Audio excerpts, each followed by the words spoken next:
Uma boa noite a todos, o meu Colofé, saudações tradicionais a todos. Hoje, o webinar do Homo Deitans vai falar sobre as religiosidades de matriz africana e afro-indígena. E, em primeiro lugar, eu gostaria de apresentar o projeto novamente, para quem não pôde participar ontem do webinar, onde nós falamos sobre as expressões e as manifestações culturais que são provenientes dos terreiros.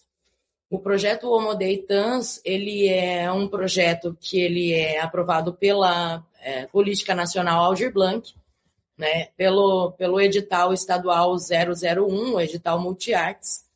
Então, com os recursos da Lei Aldir Blanc, foi executado o projeto Homo Deitans. E se trata de um projeto voltado para aplicação, né, para trazer conhecimento sobre a cultura de terreiro para ser levado para a educação, para dentro das escolas. Então, a gente conclui o projeto agora. Na segunda-feira vai ser lançado os vídeos, que são a contrapartida do projeto. Esses vídeos vão trazer os mesmos itãs que foram levados para dentro da escola, para participação de oficinas com as crianças de ensino fundamental.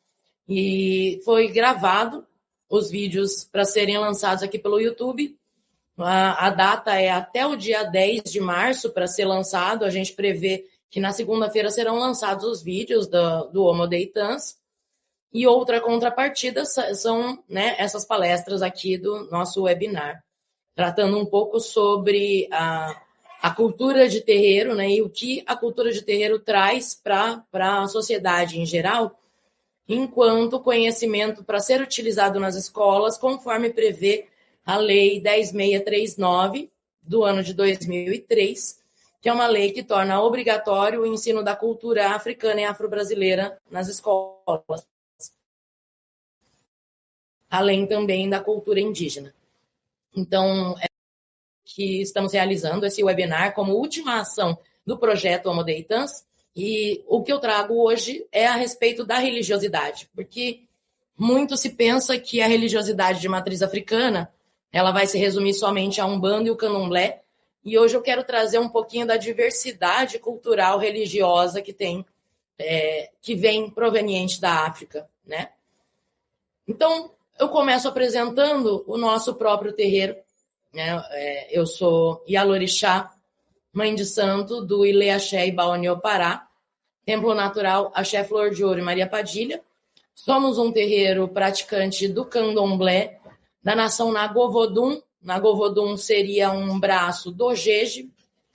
E também somos praticantes da Umbanda, uma Umbanda mais africanista, uma Umbanda mais voltada para o enraizamento, né, nas primeiras religiosidades que nascem no Brasil, que a gente vai conversar sobre elas hoje. E o Axé Flor de Ouro, como a gente chama carinhosamente, hoje também, além de ser um espaço religioso, somos também ponto de cultura. Então, nós realizamos diversos tipos de atividades que são voltadas para a cultura de terreiro, para levar a beleza, a riqueza da cultura de terreiro para toda a população, para toda a sociedade. Então, nós temos projetos que envolvem música, dança, teatro, projetos que envolvem artes visuais, né, artes em geral, tanto as artes plásticas quanto a pintura, o desenho, e também a própria cultura de terreiro em si como uma forma artística também a ser apreciada. E a gente tem práticas também que envolvem tudo que foi falado ontem, as expressões e manifestações culturais. A capoeira, o maculelê, o samba de roda, o samba de terreiro. Então, nós temos práticas que envolvem todas essas expressividades, todas essas manifestações culturais que nascem de dentro do terreiro. Esses projetos todos que nós vamos realizando sempre prezam, né, priorizam que a gente traga conhecimento sobre a cultura de axé, que a gente chama. E hoje o que eu trago é para um maior conhecimento daquilo que talvez muita não tenha entendimento, porque a macumba em si ela é conhecida como se fosse tudo uma coisa só. E, na verdade, hoje a gente vai elucidar isso para que todo mundo entenda que a macumba ela é muito diversa. E o termo macumba ele foi ressignificado, então ele já não é mais pejorativo para a gente. Nós, povo de axé, povo de santo, a gente já não se sente mais ofendido quando é chamado de macumbeiro, porque de fato somos macumbeiros e nos orgulhamos de ser. E a gente vai conversar sobre isso hoje. Então, eu vou começar trazendo para vocês aqui os nossos slides.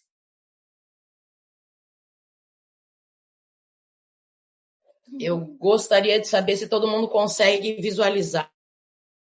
Por favor, alguém manda uma mensagem para a gente no chat para saber se todo mundo está visualizando aí a minha apresentação.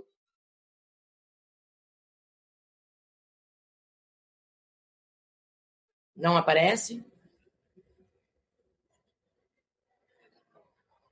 Está em compartilhamento aqui para mim.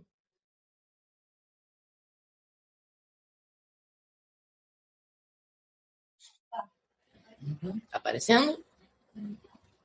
Tá. Se eu mudo de tela, não aparece? Foi?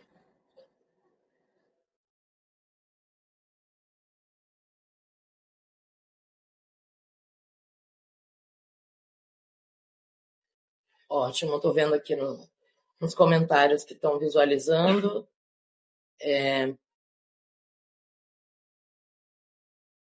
Enfim, vamos começar. Acredito que todo mundo consegue visualizar, né? Então, o que falar sobre as religiões de matriz africana? Então, em primeiro lugar, vamos fazer aqui um panorama histórico, cultural e espiritual sobre as religiões de matriz africana. Quando a gente fala sobre religiões de matriz africana, a gente está falando de tradições que são muito antigas, que nascem dos povos de regiões onde ficava a Nigéria, o Benin, a Angola, o Congo e outras partes, né, da costa da África e outras regiões mais centrais, mais ao sul da África. E esses povos eles já cultuavam as suas divindades, eles já honravam os seus ancestrais, os seus antepassados, e eles entendiam a natureza como parte essencial da vida. Então, a espiritualidade, ela não era algo separado do cotidiano, ela era algo que fazia parte do estilo de vida, né? Do jeito de viver, de ensinar, de cuidar, de realizar celebrações, festividades. Então, era algo intrínseco aos conhecimentos de vida dos indivíduos que vieram escravizados dessas regiões da África. Então, com a escravização, quando aconteceu esse sequestro da população africana para vir para o Brasil para servir como escravos, essas pessoas elas foram arrancadas à força, né, das suas terras. Só que o que vem dentro do indivíduo, o que vem dentro da pessoa, não tem como ser tirado. Então, eles trouxeram os seus saberes, as suas práticas, os seus fazeres e também a sua fé. E aí, por conta disso, mesmo vivendo violências, mesmo vivendo agressões, e mesmo tendo que trabalhar exaustivamente, mesmo assim eles conseguiram preservar o sagrado, né? Eles se reconheceram entre si, e aqui no Brasil foi necessário eles fazerem uma reconfiguração das suas formas de culto, das suas formas de fé. Porque, como vinham escravos de diversas partes diferentes da África, eles não conseguiam reproduzir os cultos exatamente como eles cultuavam lá. Porque lá cada região, cada tribo, cada cidade e cada país tinha a sua forma de cultuar os orixás. Chegando aqui, eles foram misturados, foram mesclados. Então, eles tiveram que criar, adaptar novas formas para poder organizar a religiosidade e a fé. Então, eles acabaram criando estratégias de resistência, né? Então, no Brasil, ganharam novos nomes, né? Se formaram diversas religiões, e essas religiões elas foram ganhando nomes conforme aquele agrupamento que criou essa religiosidade se identificava melhor. Então, falar dessas religiões todas que nós vamos falar hoje é falar sobre a história, sobre a resistência negra e sobre cultura. Então, a gente está falando de patrimônio vivo, né? Estamos falando de cultura viva, que vai seguindo e vai transformando o Brasil conforme vai sendo mais aceito, mais respeitado, mais divulgado. E aí a gente vai falar muito também sobre a prática e a filosofia de vida africana que foi transmitida e que não é uma filosofia de conversão de seres. Então é por isso que nós vamos na resistência da nossa religiosidade, todas as religiões de matriz africana vão nesse viés de resistência, pessoas que vão se unindo, vão sentindo o chamado no coração, mas a gente não tem a política de conversão de pessoas. E é por isso que, aparentemente, nós somos em poucos, mas, na verdade, o que não permite que a gente se expresse abertamente é o medo da violência, o medo da repressão, o medo da intolerância e do racismo religioso. Então, é isso que acaba inviabilizando que o macumbeiro, né, a pessoa de axé, a pessoa de santo, se expresse e se assuma como uma pessoa de santo. É o medo da repressão, o medo de sofrer qualquer tipo de ataque. E aos poucos nós vamos vencendo esse medo, aos poucos as leis, as políticas públicas vão nos favorecendo e nos permitindo ser quem nós somos, tá? Então, primeiramente, a gente precisa conversar por que matriz e não matriz. Né? A gente fala matriz africana e não matrizes africanas porque a África é uma só, ela é uma. Quando a gente fala de uma base comum de todas essas religiões, é porque todas elas vêm da África, toda essa cultura que foi criada, é adaptada à África, sendo uma só, a matriz é africana. Então, existem outras categorias que vão se mesclar com a cultura indígena, vão se mesclar com a cultura ibérica, mas a matriz é uma só, né? Que é a própria África. Então, sendo a matriz uma só, que é uma base comum, a gente está falando de um conjunto de princípios, valores, visão de mundo, espiritualidade, que vem das culturas que nascem lá na África, dos povos africanos. Então, é comum que a primeira raiz, né, essa matriz, ela alimenta diferentes expressões religiosas no Brasil. Então, existem muitas tradições africanas diferentes. Vai ter idiomas diferentes, vai ter divindades diferentes, as práticas religiosas são próprias de cada religiosidade. Mas aqui no Brasil, por conta da violência da escravização, essa força e as tradições se encontram, se entrelaçam e se cria uma nova culto genuinamente brasileiro a partir dessa primeira matriz, que é africana. A gente está falando de um campo religioso que é complicado. Essa única base, ela unifica todas as religiões, porque todas elas têm o seu coração advindo da África. E, por conta disso, matriz e não matrizes africanas. A gente fala de uma forma popular matrizes africanas, mas, na verdade, o correto é matriz africana. E aí, quando a gente está falando essas religiões de matriz africana, a gente vai começar a falar das categorias e a gente não pode deixar de falar do nascedouro, né? Quando elas começam a se formar, e isso acontece ainda dentro das senzalas, dentro dos espaços escravizados, começando pelo calundu, né? Deixa eu ver aqui se... Não.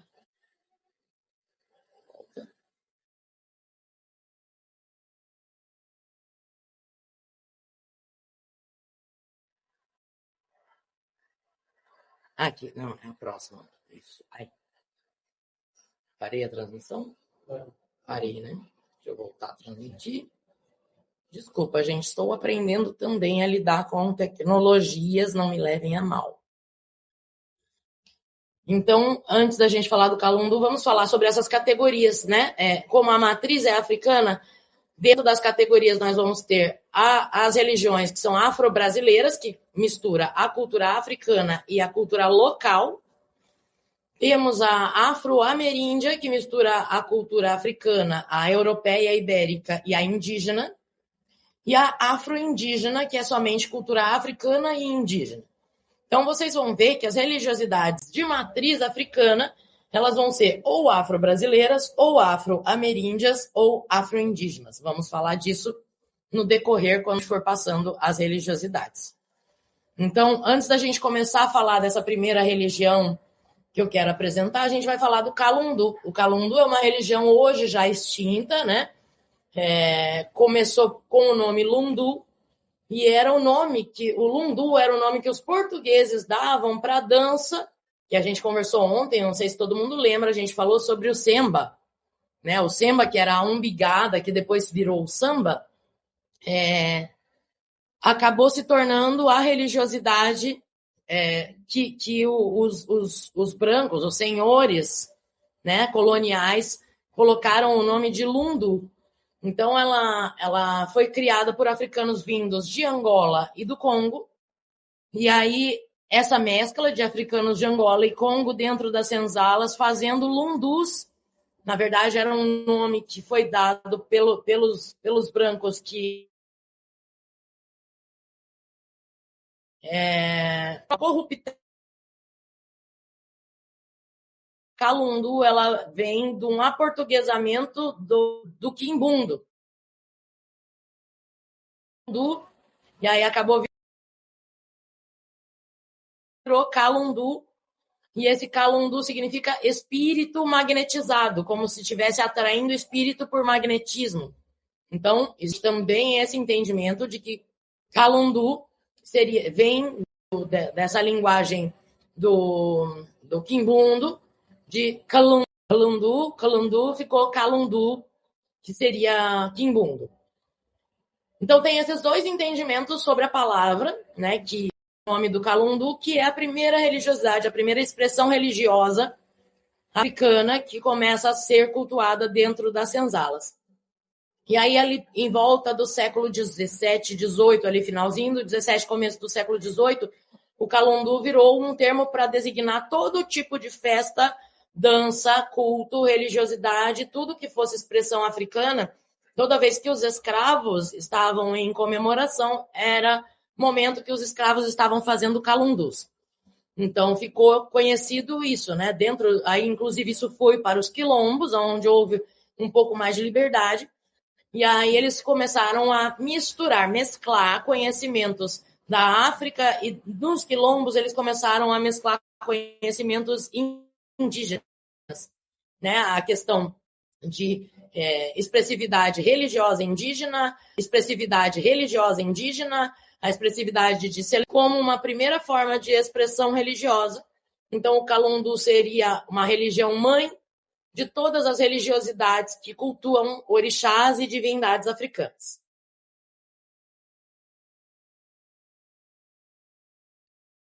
Antes de que eu continue, como que faz para voltar? Eu passei sem querer. Antes que eu continue, eu quero só saber se todo mundo está conseguindo visualizar os slides e acompanhar o que eu estou passando aqui. Parou de transmitir, mas eu acho que a gente consegue editar depois.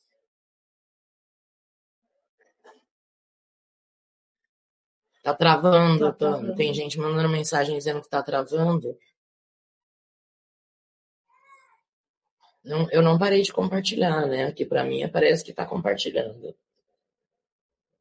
Então, mas pra gente não aparece. Não aparece não. Eu vou tentar parar a transmissão e começar de novo. Ele demora um pouco para aparecer, mas aparece. Segundo o Leandro. Então a gente começa.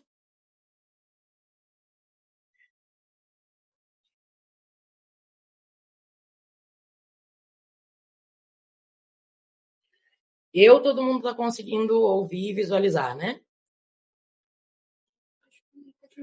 A gente não falou sobre e depois a gente aprende os slides.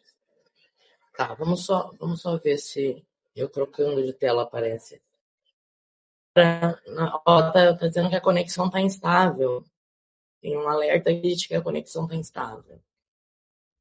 Todo mundo que está agora na chamada, vocês acham interessante que a gente migre para o Meet e depois a gente traz a gravação?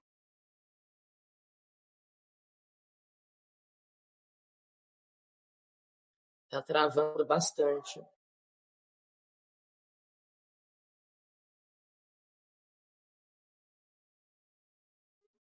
Oi, oi.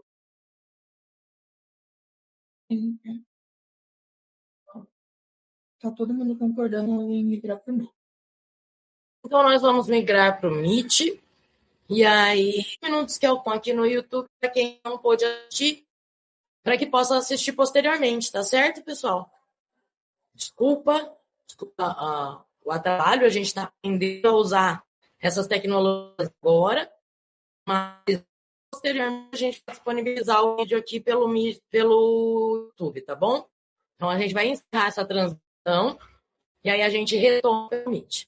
Iniciamos a gravação aqui com autorização de todos os participantes, depois isso tudo vai ser editado e repassado para ser colocado no YouTube.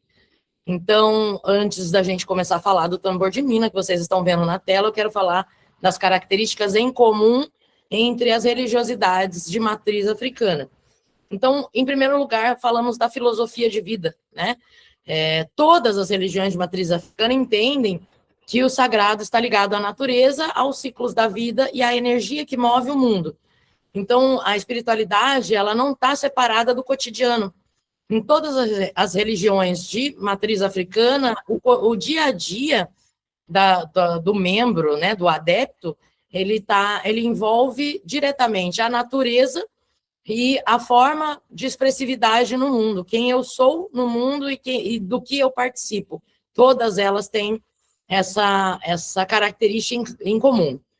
Outra coisa que é extremamente importante falar sobre todas as religiosidades de matriz africana é que não há culto ao diabo ou ao demônio.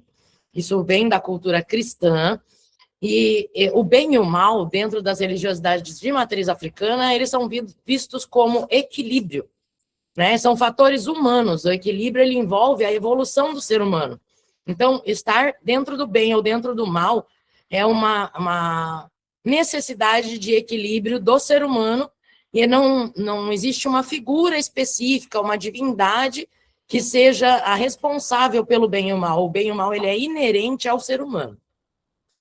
Outra coisa muito importante dentro da cultura, né, de matriz africana, tanto dentro das religiosidades quanto das expressões culturais, é a indumentária. A gente falou bastante das indumentárias ontem, e é importante que vocês vão ver também nas religiosidades que eu vou apresentar hoje, que a indumentária, ela se torna uma característica fundamental para a execução, para a realização religiosa. Outra coisa importante é a cor branca, né? A cor branca dentro da religiosidade de matriz africana, ela simboliza a morte, ela não tem o viés de pureza ou de limpeza. Nós não entendemos que branco é melhor do que preto. Nós entendemos que o branco, ele simboliza o nosso luto. Então, é o luto pelos nossos ancestrais. Nós usamos o branco em honra aos nossos antepassados. É por isso que nós vestimos branco para todas as nossas cerimônias religiosas de todas as matrizes. De toda a matriz africana, no caso, né? Outra coisa em comum é esse respeito, né, aos antepassados, aos nossos ancestrais, e o transe. Todas as religiosidades de matriz africana envolvem o transe, né, que para outras culturas é chamado de possessão, que é esse contato espiritual onde acontece incorporação, onde acontece a posse, né, espiritual, e acontece o trabalho em conjunto entre a pessoa encarnada e o ser desencarnado, que tanto pode ser uma divindade, quanto pode ser um ser espiritual, né, um espírito de algum dos nossos antepassados. Então, eu já falei no início, volto a repetir, não somos nenhuma das religiões de matriz africana, não somos religiões de conversão, nós não temos prática de pregação de religião, nós não temos intuito de converter adeptos para a religião, a nossa religião, ela se desenvolve, a religiosidade toda, ela se desenvolve de uma maneira natural, porque ela faz parte, é inerente a cada pessoa que é do povo de santo, do povo de axé, e automaticamente a gente vai se envolvendo e conhecendo e fazendo, né, criando relações, estabelecendo relações, e as pessoas que a gente conhece, elas vão se aproximando, algumas vão adentrar e vão se tornar adeptos, outras não. Então, é naturalizado o envolvimento com a religião, conforme a pessoa sente no seu próprio coração, nós não temos o hábito da conversão de adeptos. E o principal ponto de todas as religiosidades é a oralidade. Toda a cultura de terreiro, seja lá qual for a expressão religiosa, todas elas envolvem a oralidade, a transmissão de conhecimento pela oralidade. A gente vai falar um pouco mais disso um pouco mais para frente. Então, a gente começa com o tambor de mina, que é da categoria afro-ameríndia. Isso significa que o tambor de mina ele envolve um pouco da cultura africana, um pouco da cultura indígena, mas também um pouco da cultura americana, né, que é criada nas Américas a partir das culturas ibéricas, das religiosidades ibéricas, né, de Portugal, Espanha e todos os países que contribuíram na colonização brasileira. Então, a região onde o tambor de mina nasce é no Maranhão, e a origem é em São Jorge da Mina, que é em Gana, né? Gana é na África, e aí ela é transferida depois, né, para atualmente agora chama Nigéria, né? Ali numa região que é entre Togo, Benin, Nigéria, mas que antigamente se chamava Gana. Ela é fundada pela rainha Nan Agotime, vamos falar dela também, que quando ela foi escravizada, ela foi trazida para o Brasil e recebeu o nome de Maria Jesuína. Então, ela criou uma religiosidade chamada tambor de mina no século XIX.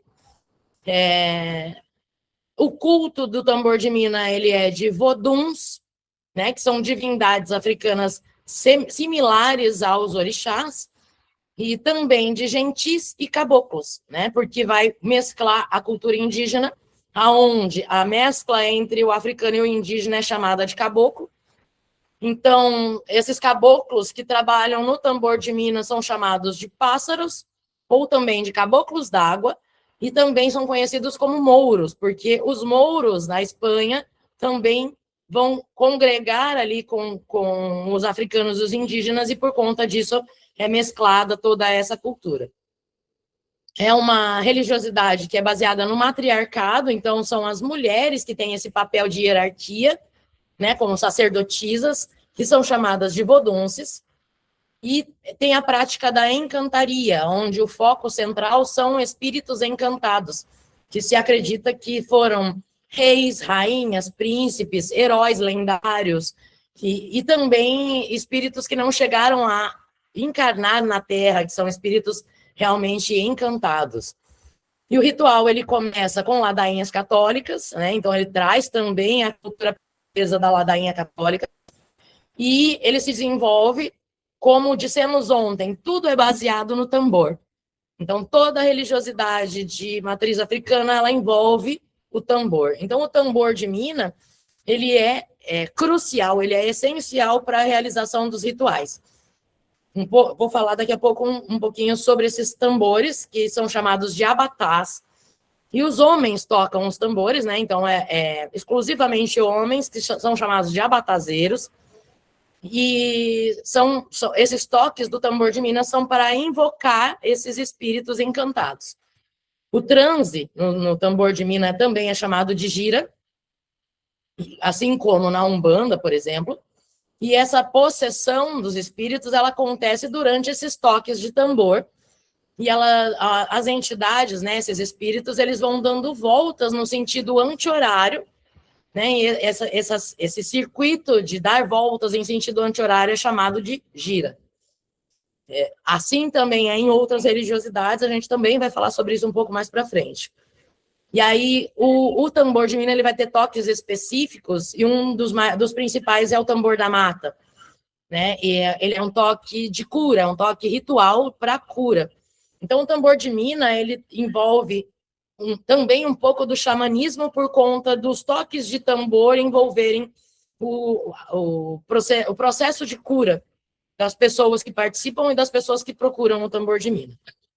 A estrutura do culto em si, ela é realizada em terreiros que são chamados ou de ilês, ou então de terecôs, né? Existe a religião terecô, é a próxima que a gente vai falar, mas o terreiro de tambor de mina é chamado de terecô, mas não porque se pratica a religião terecô, simplesmente é o nome do terreiro é terecô.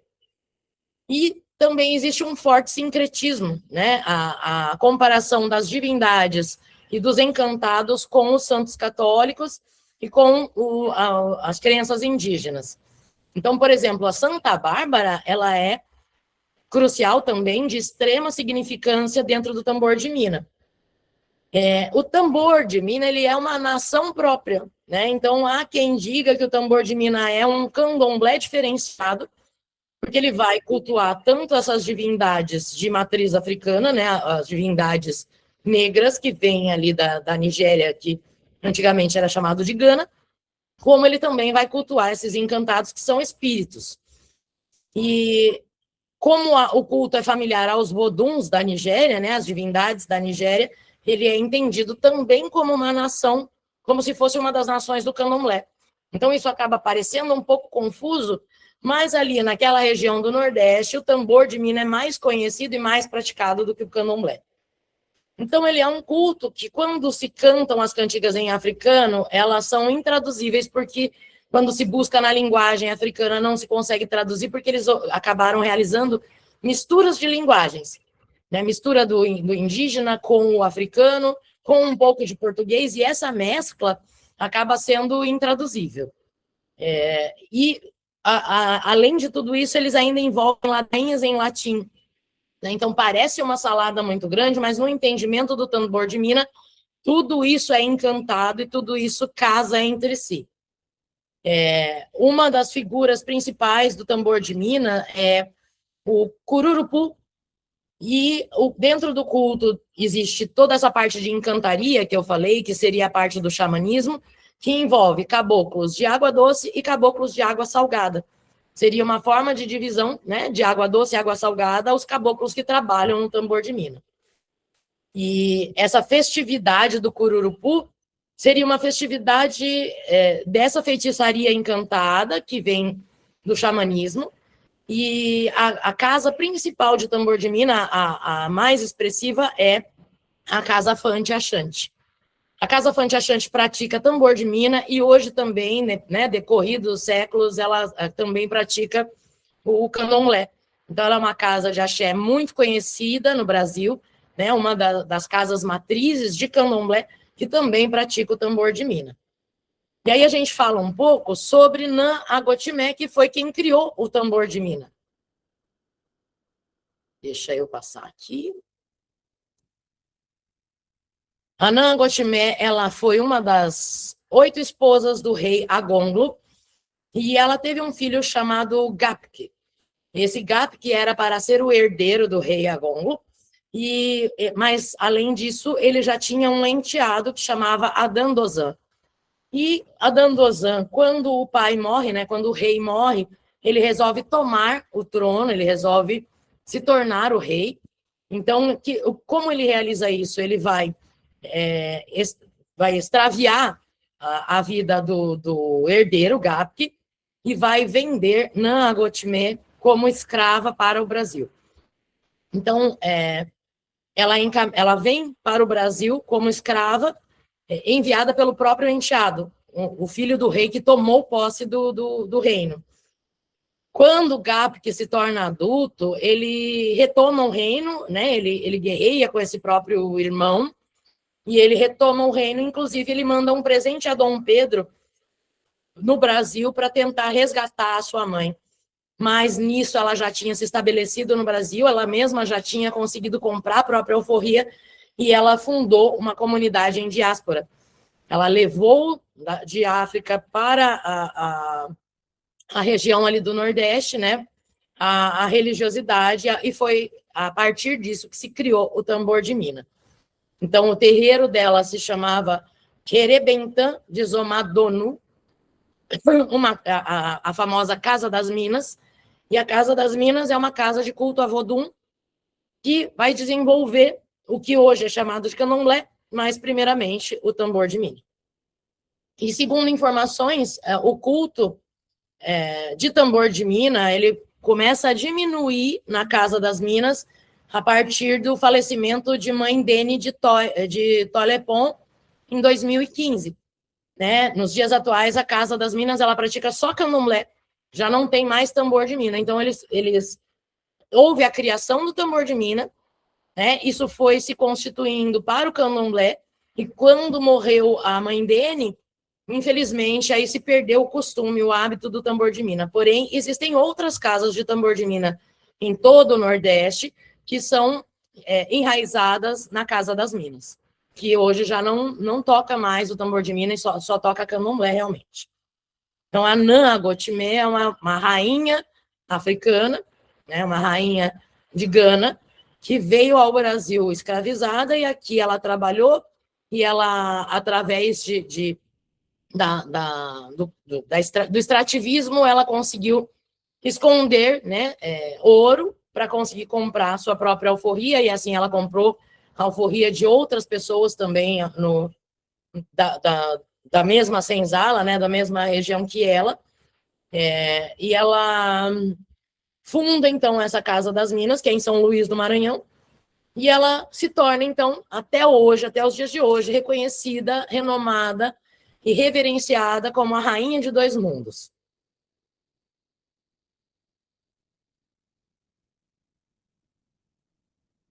Aí falamos, então, do Terecô. O Terecô é um outro nome, uma outra religiosidade, que também é chamado de tambor da mata, mas também é chamado de babassuê. O tambor da mata, né, o terecô, ele é de categoria afro-ameríndia, também tem essa mescla da cultura católica afro-brasileira, né, a africana, afro-brasileira e indígena. Então, acontece com toda essa mistura. A origem do terecô já é diferente da do tambor de mina, porque o terecô ele vai nascer no plantio de algodão, no Maranhão, e é levado depois para Pernambuco, onde ele se estabelece de fato, né? A matriz do terecô ela não é Nagô-Vodun, no caso, no mesmo viés que o tambor de mina, a matriz ela é a de Angola Banto, e o culto ele vai ser de divindades e entidades divididas em famílias, né? Famílias de índios, famílias de africanos, famílias de portugueses. Todo culto de terecô ele é feito em português, né? Não são usadas cantigas com linguagem africana e nem com mistura de linguagem, tudo é em português. A região onde o terecô se estabelece é em Codó, no Maranhão.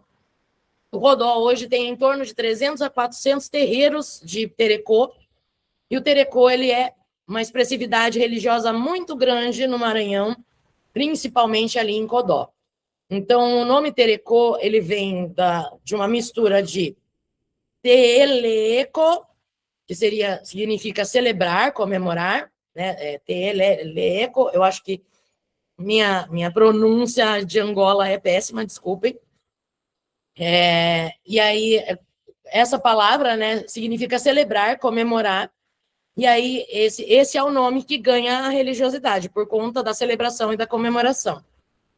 Ele envolve feitiçaria, né, feitiçaria indígena, feitiçaria africana, e o diferencial do terecô, do tambor da mata, que também é chamado de encantaria, ele, além do terecô, ele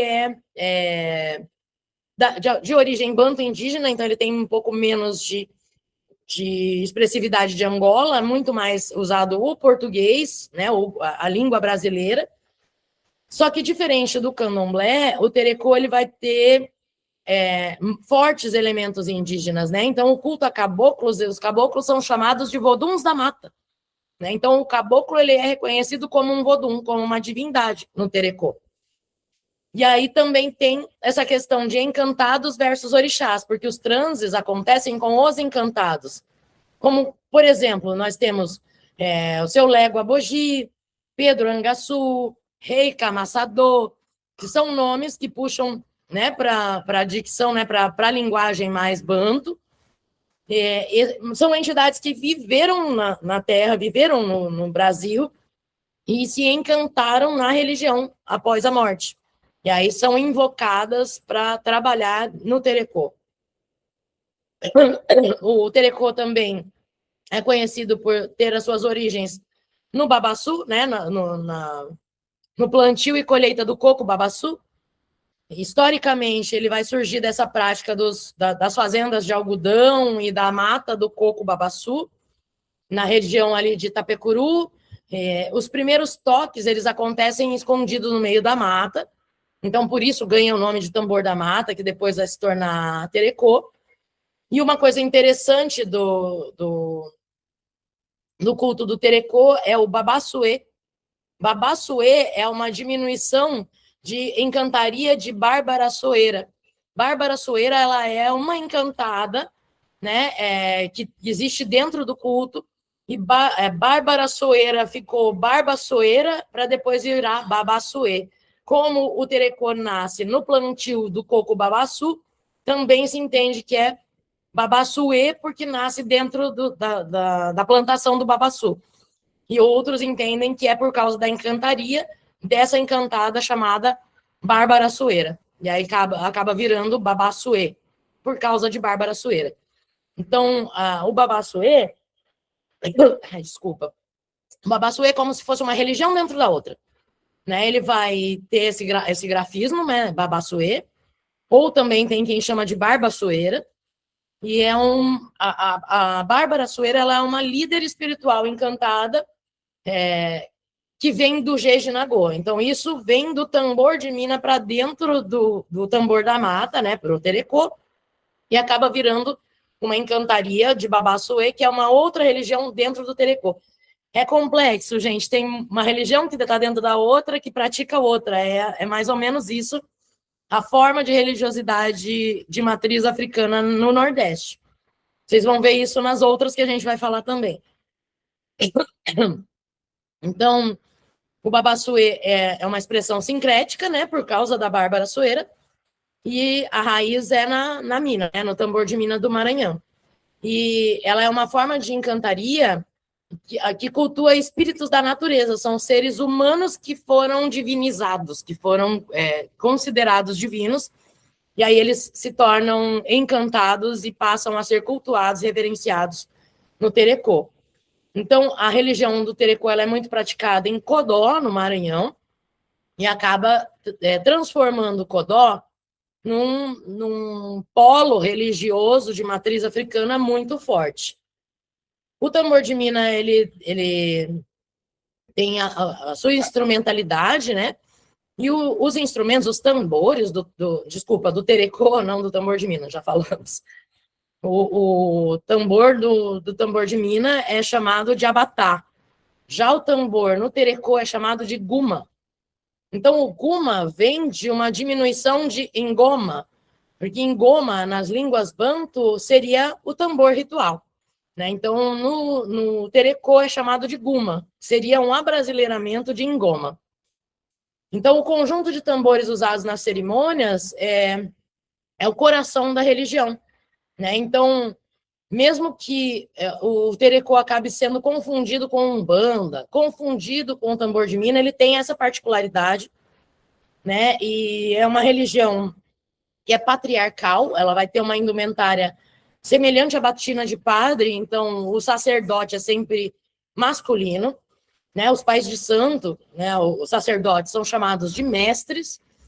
E outra curiosidade é que como foi criada em Codó, no Maranhão, Codó é chamada até os dias de hoje de capital da magia negra por conta disso. Magia negra até então era entendido como uma feita pelos negros. Isso acabou sendo desprezado, desrespeitado, como se a magia feita por negros fosse ruim, fosse de má qualidade, e assim nasce essa distinção, esse desequilíbrio entre a magia negra e a magia branca, né? A partir do terecô.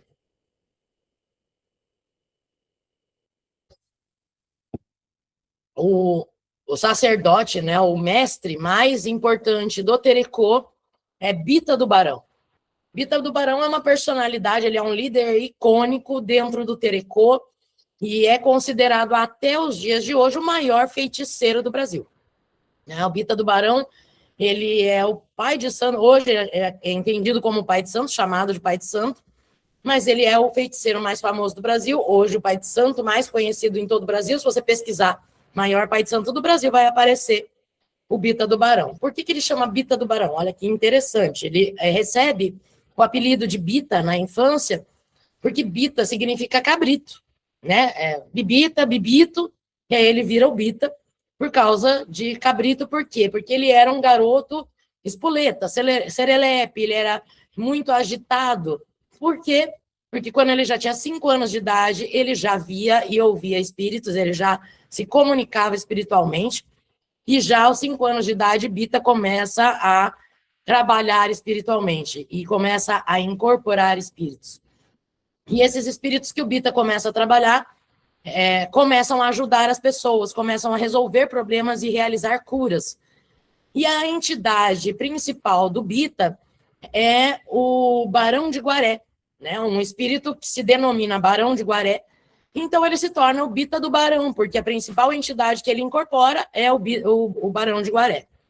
Então, por isso, ele acaba se tornando tão famoso, porque ele realiza muitas curas na população, mas também porque ele se torna um curador de pessoas de renome, né? Então, ele vai curar pessoas de expressividade, e a partir das práticas do Bita do Barão é que os terecozeiros acabam ganhando essa expressividade, como rezadeiros, como curandeiros, e aí, com as curas feitas pelo terecô, a Codó se torna a capital da magia.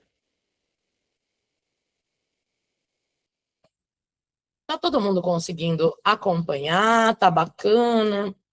Alguém quer falar alguma coisa? Quer fazer alguma pergunta? Ou podemos passar para diante? Veja aí, mãe Elisa, que temos aí, se temos alguma pergunta, se temos alguma... O pessoal mandou joinha e foi. A Thaís está acompanhando. Bacana. Então, vamos falar do Xambá, ou Chambá. O Xambá, ele é de categoria afro-brasileira, então ele vai misturar a cultura africana e a cultura brasileira, criada pelos povos brasileiros que foram nascendo no Brasil, e é uma religião que nasce em Olinda, no Pernambuco, né? Ela a base dela é o povo Axante, né? Ela é a religião mãe do Candomblé. Então é a partir do Xambá que nasce o Candomblé.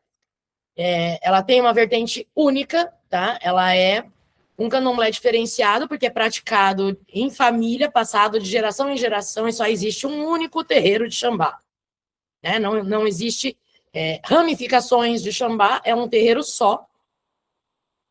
A nação Xambá, ela é praticada hoje ali na região metropolitana do Recife, né, em Pernambuco. O único terreiro cultua as divindades de Queto, Angola e Jeje, e o Xambá ele tem essa sede principal. O terreiro se chama Terreiro Santa Bárbara, Ileaxé Oiameguê. Ele está no bairro de São Benedito, em Olinda. Ele foi fundado em 1930, com o nome de Terreiro Santa Bárbara. Mas se tem tantos pais de santo e mães de santo, tem tanta gente que é de Xambá, como é que pode ter só um terreiro de Xambá no Brasil inteiro? É porque a história deles de resistência ela é muito específica, porque a nação Xambá ela se formou em cima de muita resistência, de muita perseguição, de muita luta, muitas pessoas presas. Então, se decidiu que, para enfrentamento da repressão policial, do preconceito, da intolerância religiosa, do racismo, eles iriam, ali entre a década de 20 e 30, eles estruturaram um terreiro, e foi definido que, para resistir e preservar as tradições, rituais e toques específicos, havia um pilar central. Então, é um terreiro único. A transmissão de conhecimento do Xambá ela está ligada à família e à ancestralidade desse único local de culto. Então, diferente das outras nações, como o Queto, a Angola, o Jeje, o Fon, o Nagô, que foram se ramificando e criando novos e novos terreiros, o Xambá ele é cultuado exclusivamente no terreiro Santa Bárbara. Ele é passado, né, de geração em geração, e todas as gerações familiares vão se iniciando no Xambá, e todos permanecem no mesmo terreiro por um motivo central. O terreiro é um quilombo, tá? Então, o terreiro Santa Bárbara, ele é um quilombo, e todo mundo que cultua o Xambá mora ao redor do terreiro, vive ao redor do terreiro. Então, ali é totalmente familiar, né? Pessoas que adentram para fazer parte desse quilombo também vão ser praticantes do Xambá. Então, sendo um quilombo urbano, o terreiro está situado no bairro Portão de Gelo. Ele é reconhecido como o primeiro quilombo urbano do Nordeste do Brasil, e ele funciona como esse espaço de resistência desde essa década de 20. E a origem é através do alagoano Arthur Rosendo Pereira. Ali no ano de 1920, ele começa a vivenciar os cultos, né, os calundus, ali em Adamauá, que é limite da Nigéria com Camarões, que ele traz em forma de calundu, e ali ele vai criar o Xambá, que hoje é reconhecido como um patrimônio vivo de Pernambuco, né, devido à importância histórica, à resistência, ao vencimento do racismo religioso. Ele é um terreiro que foi reconhecido como patrimônio vivo de Pernambuco no ano de 2018. E a nação, né, provou que é possível manter as tradições vivas, mesmo tendo um único núcleo, né, mesmo tendo um único quilombo como local central de culto. E acabou criando, né, essa fusão com as outras nações de candomblé, só que com um culto próprio, um culto exclusivo, que eles chamam de Nação Xambá. Então, no dia de Santa Bárbara é o dia principal do Xambá, né, justamente porque a casa se chama Terreiro Santa Bárbara, e aí esse terreiro, sendo de uma cultura sincrética, né, com os santos católicos, ele vai cultuar Santa Bárbara como figura central, como a divindade Iansã. Eles entendem Santa Bárbara como Oyá-Meguê, né, a Iansã Oyá-Meguê. Então, hoje, né, o Xambá, na Casa Santa Bárbara, né, no Terreiro Santa Bárbara, tem 90 anos de história, fez 90 anos de história em 2020. E a Nação Xambá, ela é um exemplo de etnicidade, porque ela traz o culto como ele veio da África e se forma em quilombo ali em Pernambuco e se mantém as tradições desde quando foi fundado. Ela vai passando de geração em geração sem interrupção desde que foi fundada. Né? Desde quando o Arthur Rosendo Pereira trouxe essa forma de religiosidade, essa configuração chamada de Nação Xambá, até os dias de hoje o culto permanece igual. Né? Ele não sofreu alterações. Então, quem quiser saber mais sobre Xambá, depois a gente vai mandar no grupo também um link que vai contar um pouco da história dos moradores desse quilombo, como que eles se constituem até os dias de hoje, enquanto família, enquanto praticantes do Xambá. Agora a gente vai falar da religião Xangô. Xangô é também chamado de Xangô do Pernambuco ou Xangô do Recife, recebe essas denominações, e também Xangô do Nordeste ou Xangô nordestino. Xangô, nós sabemos que é um orixá, é uma divindade do candomblé, né? É uma divindade africana da região da Nigéria, porém, no Recife, ali na região nordeste, que vai da Paraíba até a Bahia, Xangô também é o nome de uma religião. Né? Interessante, né? Já vamos falar por que recebe o nome de Xangô. Então, a origem é do Daomé, né? Os africanos iorubás e os africanos daomeanos que trazem a forma de culto. Né? Todo mundo pensa que vem de Oió por conta de se chamar Xangô, mas, na verdade, é do Daomé como uma região toda e dos escravos iorubás. Então, o culto de Xangô vai cultuar voduns e vai cultuar orixás simultaneamente, assim como, por exemplo, o candomblé Nagô Vodum, né, que vai cultuar orixás e voduns. Ela é uma religião que hoje já está praticamente extinta, né, pela destruição dos terreiros. No ano de 1912, ali na região do Recife, na região do Pernambuco, houve assim um massacre massivo para extinguir toda a cultura de matriz africana, e aí nisso a maioria dos terreiros se perderam, ali em 1912, quando criou-se a Lei da Vadiagem. Todo mundo aqui sabe o que é a Lei da Vadiagem, gente? Estamos falando de aula de História do Brasil. A Lei da Vadiagem ela foi criada para impedir que a população preta pudesse manter a sua cultura viva, manter a sua religiosidade, a sua expressividade cultural. Então, qualquer negro, qualquer descendente africano, qualquer ex-escravo ou qualquer escravo era proibido de manifestar a sua cultura, e se fosse pego em práticas culturais, isso poderia ser a religiosidade, a capoeira, o samba, qualquer tipo de expressão africana ou afro-brasileira, era preso, né? Ia para a cadeia pela lei da vadiagem. Então, isso aconteceu ali em torno de 1912 e houve essa erradicação de diversos terreiros, e com isso o Xangô de Pernambuco, o Xangô do Recife, está quase extinto, né? Hoje tem muita referência, né? Tem muita bibliografia que vai remeter ao Xangô, vai ter muita recordação dos antigos, mas, de fato, terreiros de Xangô já não temos mais. O único terreiro que é conhecido como um terreiro que ainda pratica Xangô é o Sítio de Paiadão.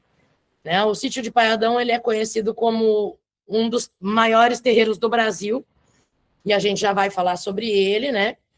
E a nação Xangô, ela dá origem aos ritos do maracatu. Né? Então, o maracatu, que hoje é ligado ao candomblé, começa ligado ao Xangô do Recife. Né? Recife é o polo do maracatu, que a gente conversou ontem, e a religião Xangô ela é a mãe do maracatu, ela traz a criação, a fundação do maracatu. Então, o Xangô de Pernambuco ele é uma modalidade já de matriz iorubá, e tem a influência de Nagô e de Efon. E é uma característica mais urbana, né? A religiosidade em Pernambuco é diferente do Recife, porque ela é mais urbanizada. Então, ela vai trazer os orixás, vai cultuar os orixás como força, e entendem Xangô como o justiceiro, o protetor. Né? Ali sim, a palavra Xangô vai remeter ao orixá Xangô. A vivência do Alujá, né? A dança do Alujá se torna extremamente importante para a cultura do Xangô. E quais são as curiosidades específicas dessa religião? Tem essa identificação regional, que, ao contrário da Bahia, que da Bahia para diante, o termo candomblé é o que vai determinar essa religiosidade que cultua orixás. E ali, na região do Pernambuco, o Xangô seria o nome dado a essa cultura de orixá. E se consolidou dentro dessa urbanidade, né, dentro de bairros onde havia comerciantes, artesãos, pequenas empresas, digamos assim, né, padarias, pequenos mercados. Então, os praticantes de Xangô são os microempreendedores da época, né? E tem o sincretismo com fogueiras. Então, Xangô está diretamente ligado à festa junina, porque o orixá Xangô ele é sincretizado a São João, e ele é cultuado em 24 de junho, né, que é o dia de São João. Então, se fazem cultos, se presta celebrações a Xangô na data de São João. E, por conta disso, ele tem essa relação íntima com as festas juninas, que a gente também falou ontem, né, das festas juninas e das festas do boi, que envolvem as celebrações a Xangô. Então, esse sincretismo com as fogueiras, o pular a fogueira, é porque a fogueira ela é um simbolismo de Xangô. Né? Então, a ideia de pular a fogueira na festa junina ela vem da religião Xangô, que tem o hábito de se fazer fogueiras a Xangô para celebrações religiosas. Existe a corda-povo. A corda-povo é o nome da procissão, onde os tambores vão caminhando em procissão, cantando, né? Cantando louvores, carregando bandeiras. Então, os santos juninos vão sair de dentro dos terreiros para fazer louvação na rua, né? E é o que acaba criando o maracatu, é essa procissão que leva a religião para a rua. Então, essa integração com o São João, ela transforma a liturgia do Xangô em festividade. Então, é por isso que o maracatu é tido como uma expressividade religiosa também. Né? Ele é tão sagrado, o maracatu é tão sagrado quanto a religião Xangô, justamente porque é levar para as ruas a alegria e a festividade de São João, a alegria e festividade da religião Xangô. Então, a dança do Alujá, que eu falei antes, né, da roda de Xangô, ela é a celebração principal de dança que vai ter o poder de Xangô. Porém, como eu disse antes, a casa primordial da religião Xangô é o sítio de Paiadão, que é um terreiro de Iemanjá. Vamos passar aqui. Então, aquele ali é o Paiadão, que vocês estão vendo na foto, né? É falecido já, Paiadão. Todo mundo consegue ver? O que houve? Dá para ver? Joinha, por favor? Isso. Então, esse é Paiadão e o terreiro se chama... deixa eu ver aqui o nome completo do terreiro.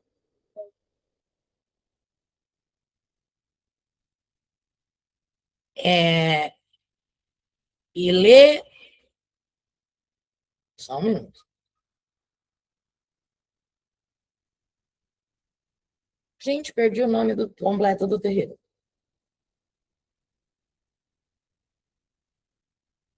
Ilê Axé Iá Obalgunté.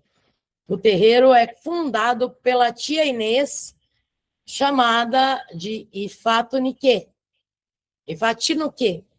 E ela é chamada de Inês Joaquina da Costa, ela era escrava, né, veio ao Brasil, é uma nigeriana, ela é originária de Oió, e por isso o culto a Xangô, por isso a religião se chama Xangô, porque a Inês, a tia Inês, ela era uma cidadã de Oió.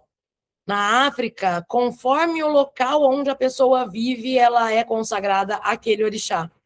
Então, no Brasil, ela consegue constituir um terreiro para Iemanjá, porém, de nascença, né, de nativa, ela é consagrada a Xangô, e por isso ela vinda de Oió, ela é consagrada a Xangô, mas aqui no Brasil ela funda um terreiro de Xangô, que é o que hoje é chamado de Sítio de Paiadão.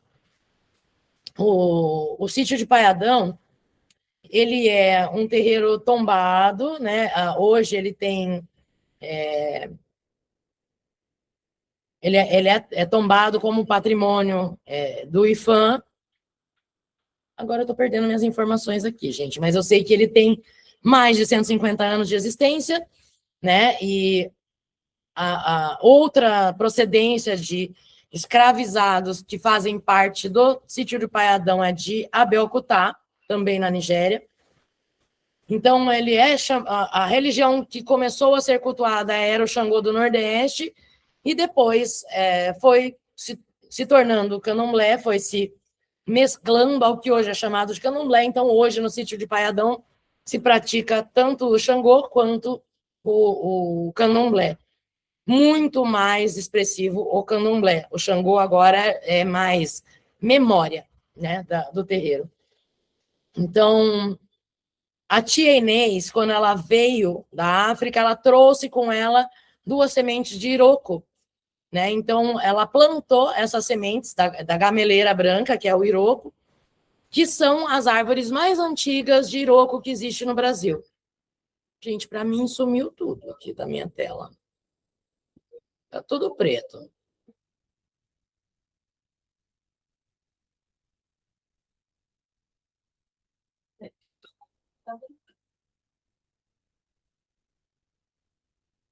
E aí a tia Inês trouxe... Nossa, agora tá aparecendo tudo aqui. O que eu faço aqui?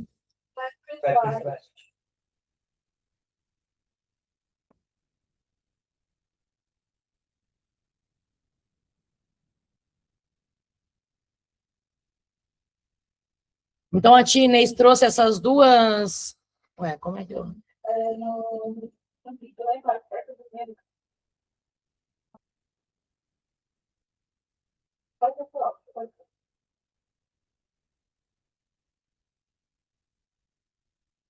slide atual.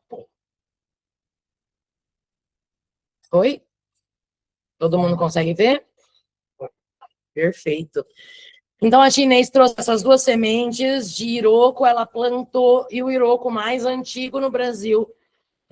As duas árvores de iroco mais antigas do Brasil estão no sítio de Paiadão, que foi da onde se foi plantando irocos pelo Brasil afora, aonde ele vinga.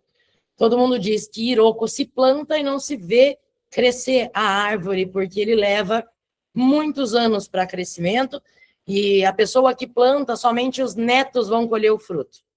Né? Um dos ditados populares é que quem planta o iroco, somente os seus netos vão poder colher o fruto.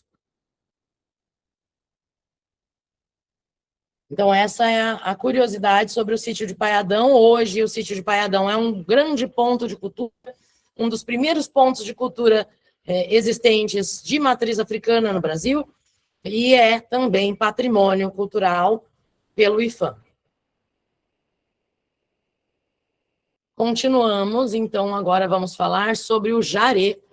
O jaré é de categoria afro-ameríndia, também tem essa mescla de religiosidade católica com a indígena e com a africana, e ele nasce na Chapada Diamantina, ele vem ali da região da escravidão na época do extrativismo mineral, né, da população do garimpo. Então, quem são os fundadores, os criadores da religião jaré?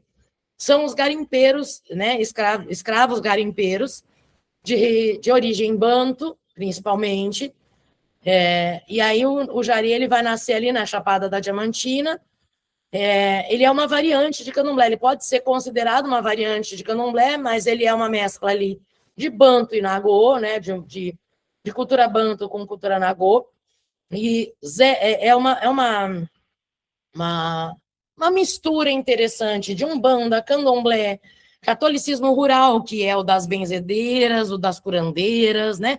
Aquele catolicismo que faz a rezadeira para fazer curas, e também vai incluir um pouco do espiritismo kardecista, né? Então, o jaré ele é uma religião bem mesclada, bem misturada de culturas. E o jaré ele é uma variante, né? Ele é uma alteração, uma adaptação do candomblé de caboclo. Né? O candomblé de caboclo ele acaba misturando um pouco da cultura de orixá com entidades encantadas. Né? E conhecido historicamente como um dos maiores pais de santo de jaré é Zé Rodrigues.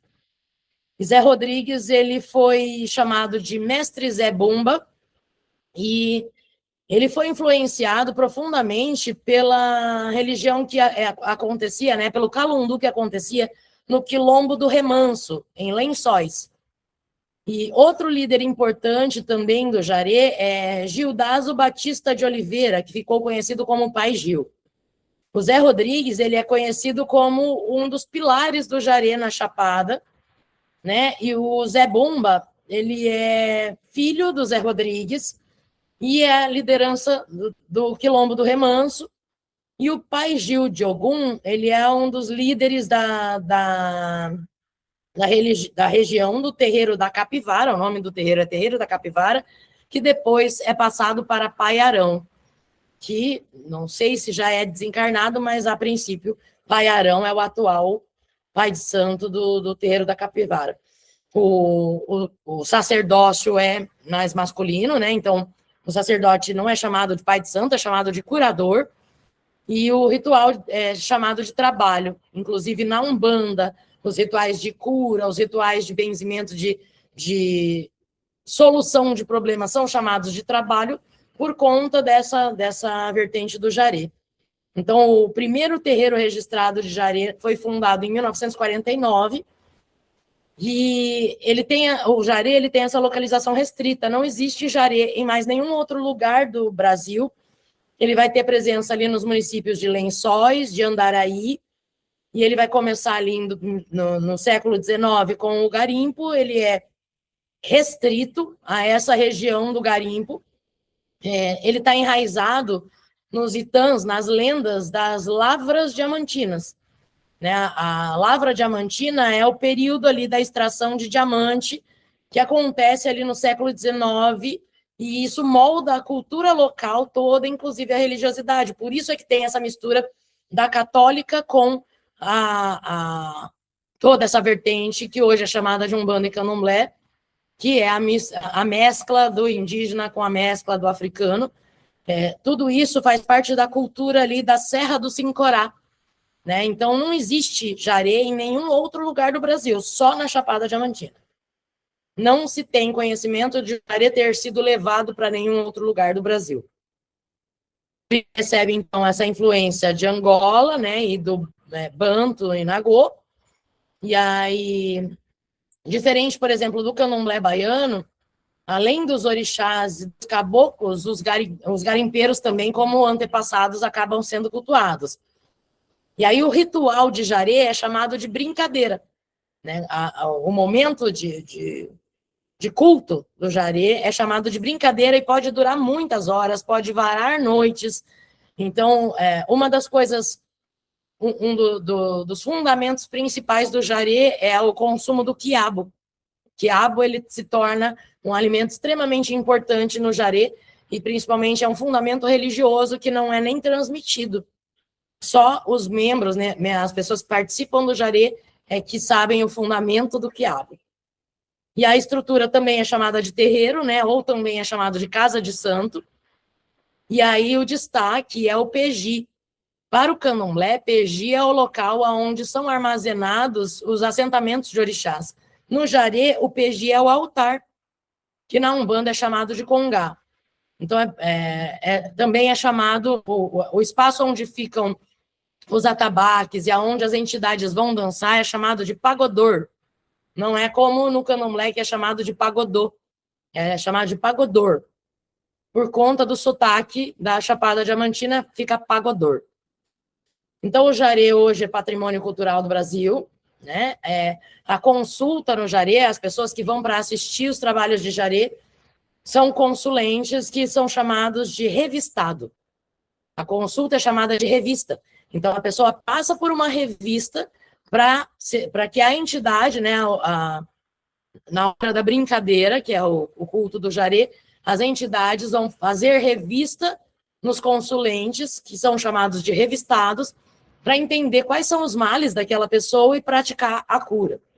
Então, a revista, ela é tida como a festa do jaré, né? Então, muitas vezes, nas festas maiores, o salão também é chamado de pagodor, e não só o espaço onde ficam os atabaques. E as canções, elas são mescladas, um pouco se canta para caboclo, um pouco se canta para orixá, e aí o curador, ele vai, após a revista, ver qual é a forma de cura que aquela pessoa está precisando para ser realizado, né? Então, quando a pessoa tem um destino, que as entidades entendem que ela tem um destino para ser curador, as entidades forçam a pessoa, diferente da Umbanda, diferente de outras vertentes religiosas, que a pessoa pode decidir, escolher se ela quer.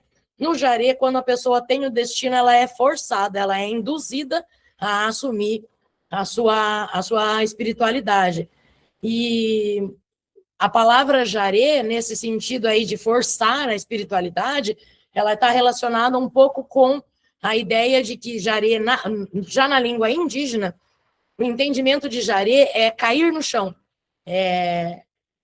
cortar através, passar através, como se a pessoa, ao cair no chão, ela está atravessando algo, porque ela está atravessando a espiritualidade. Então, a incorporação no jaré, as pessoas caem no chão.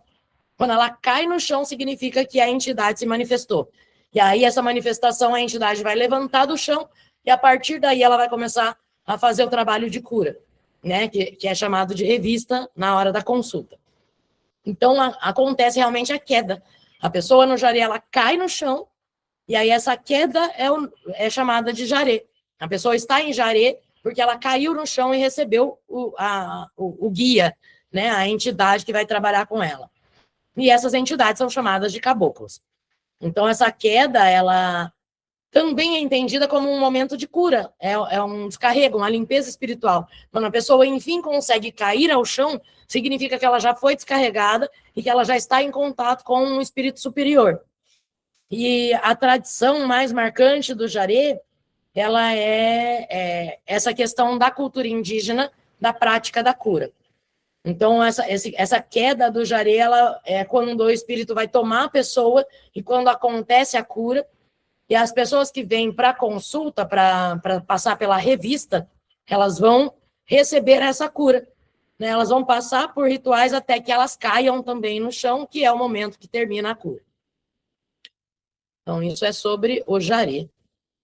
E aí, gente, vem o candomblé. Então, aqui a gente vai encerrar as religiões que vão falar sobre orixás, voduns, divindades africanas, né? Vamos falar todas as religiões que foram dando seguimento até chegar o candomblé. Eu não vou me estender em falar sobre candomblé, porque todo mundo vai ter acesso à cartilha candomblé, confeccionada por mim, que vai trazer milhões de detalhes, vai trazer um monte de informações ricas sobre o candomblé. Então, o que eu posso dizer é que o candomblé ele é de origem iorubá, então ele começa sendo criado pelo povo iorubá, que também é chamado de Nagô. E aí, em seguida, o povo banto, que vem de Angola, e o povo jeje, que também vem ali do Benin. Então, o culto no candomblé é feito com orixás, ou com voduns, ou com inquices, e a organização do candomblé ela é feita em nações. As nações são Queto, Angola, Jeje, Efon e Nagô. Essas são as nações de culto do candomblé.